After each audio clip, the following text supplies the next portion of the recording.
یہ آج 4 جنوری 1910 کا دن تھا جب محمد علی جناح نے مسلم سیٹ سے ہندوستان کی سیاست میں قدم رکھا، لیکن اس وقت وہ نہیں جانتے تھے کہ ٹھیک 33 سال بعد ایک ایسا دن آئے گا جب ایک مسلمان ہی ان کو جان سے مارنے کی بھرپور کوشش کرے گا اور ہندو دھرم کے لوگ ان کی جان بچانے کے لیے آگے آئیں گے۔ قائد اعظم محمد علی جناح پاکستان بننے تک یہ کہتے رہے کہ ہندو مسلمان کا دوست نہیں ہے، لیکن جب 26 جولائی 1943 کی دوپہر قائد اعظم مسٹر جناح پر حملہ ہوا تو خود ان کے اپنے الفاظ کے مطابق ان کے لیے حیرت کی بات یہ تھی کہ ان کے منہ پر زوردار مکہ مارتے ہوئے پھر گردن کی طرف چاقو چلا کر حملہ کرنے والا کوئی ہندو دھرم کا نام لیوا نہیں بلکہ اسلام کا ماننے والا مسلم لیگ کا ہی رہنما تھا۔ یہ کوئی عام آدمی نہیں بلکہ وہ شخص تھا جس کی کارکردگی سے خوش ہو کر بابائے صحافت مولانا ظفر علی خان نے اسے کامریڈ کا خطاب بھی دیا تھا۔ یہ شخص لاہور کے علاقے مزنگ کا رہنے والا تھا، جس کے پاس مسلم لیگ مزنگ کے پراپاگنڈا سیکرٹری کا عہدہ تھا۔ آخر یہ شخص تھا کون جس نے اس لیڈر پر حملہ کیا جو اسی کے مسلمان قوم کے حقوق کے لیے ہی قانونی جنگ لڑ رہا تھا؟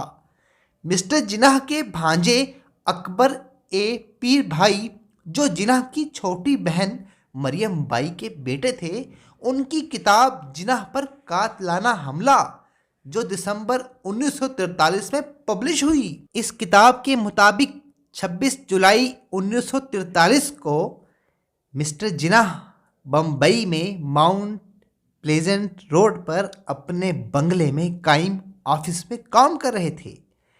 ایک اجنبی شخص جس کا نام محمد صادق رفیق صابر مزنگوی تھا، ان کے دفتر میں داخل ہوا اور مسٹر جناح کے سیکرٹری سید احمد یعقوب سے کہا، میں جناح سے ملنا چاہتا ہوں۔ سید یعقوب نے کہا، جناح کسی سے اس وقت تک نہیں ملتے جب تک اس نے پہلے سے ہی ٹائم نہ لے رکھا ہو۔ اگر تم ملاقات کا مقصد بتا دو تو میں تمہیں ملنے کے وقت اور تاریخ سے آگاہ کر دوں گا۔ اس اجنبی شخص نے اردو میں ایک کاغذ پر کچھ لکھنا شروع کیا۔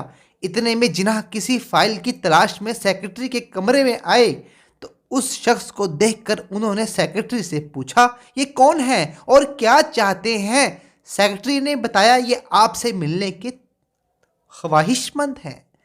اس پر جناح نے اس شخص سے کہا، آپ جو کچھ کہنا چاہتے ہیں ایک کاغذ پر لکھ کر مجھے بتائیے، میں 1-2 دن میں ملاقات کا وقت دے دوں گا۔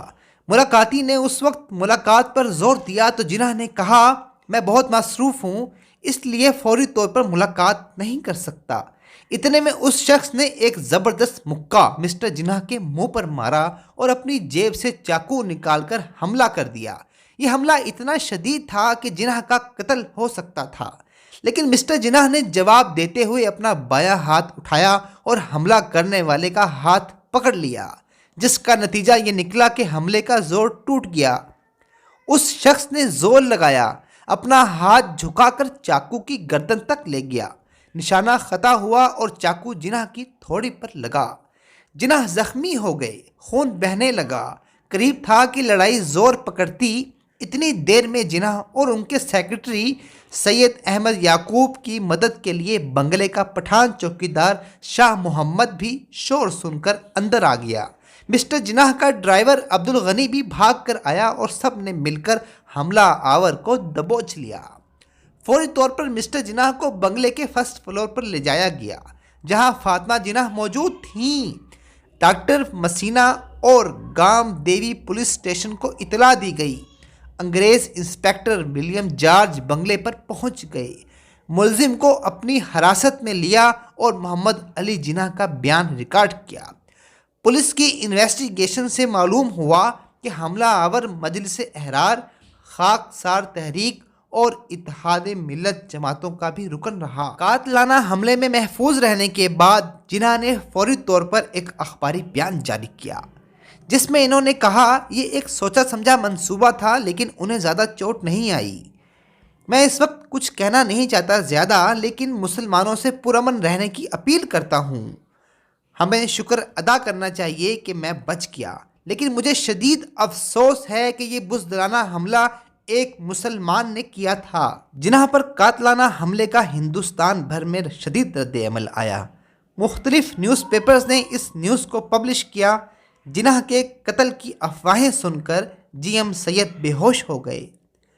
مہاتما گاندھی جی اور تمام لبرل سیکولر ہندو لیڈرز نے افسوس کا اظہار کیا، لیکن کنزرویٹو مسلمان مذہبی جماعتیں، جماعت اسلامی، جمعیت علماء ہند پاکستان بننے تک مسٹر جناح کی سخت ترین مخالف بلکہ بدترین دشمن رہیں۔ 8 ستمبر 1943 کو قاتلانہ حملے کے ملزم رفیق صابر مزنگوی پر قاتلانہ حملے کے الزام میں مقدمے کا آغاز ہوا۔ اس میں خود مسٹر جناح نے بھی گواہی دی۔ مقدمے میں ملزم نے مسٹر جناح سے غیر متعلقہ سوالات پوچھے کہ انہوں نے مسلم لیگ کے سلسلے میں کتنا روپیہ وصول کیا اور اسے کہاں پر خرچ کیا، انہوں نے جو سوٹ پہن رکھا ہے وہ کتنے کا ہے۔ مقدمے کی کارروائی 2 ہفتے جاری رہی۔ 4 نومبر 1943 کو عدالت کے سربراہ جسٹس بلیک نے ملزم رفیق صابر کو محمد علی جناح پر قاتلانہ حملے کا مجرم ٹھہرایا اور اسے 5 سال قید بامشقت کی سزا سنائی۔ مسٹر جناح پر ایک مسلمان کی جانب سے انہیں گالیاں نکالتے ہوئے ان پر قاتلانہ حملہ کرنے کے واقعہ کو دیکھا جائے اور کسی ہندو کی جانب سے جناح پر انگلی تک نہ اٹھانے کی حیرت انگیز ہسٹری پڑھی جائے تو یہ بات واضح ہوتی ہے کہ کسی انسان کو اس کے دھرم مذہب کی وجہ سے برا نہیں سمجھنا چاہیے۔